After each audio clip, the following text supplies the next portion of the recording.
شروع اللہ کا نام لے کر جو بڑا مہربان نہایت رحم والا ہے۔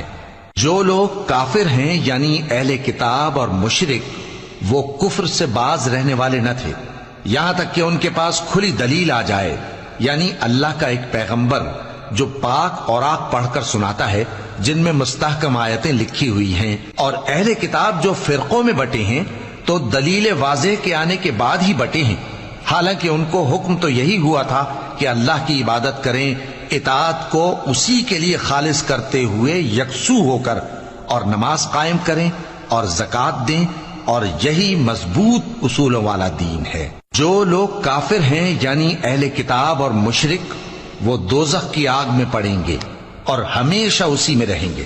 یہ لوگ سب مخلوق سے زیادہ برے ہیں۔ بے شک جو لوگ ایمان لائے اور نیک عمل کرتے رہے وہ تمام خلقت سے بہتر ہیں۔ ان کا صلہ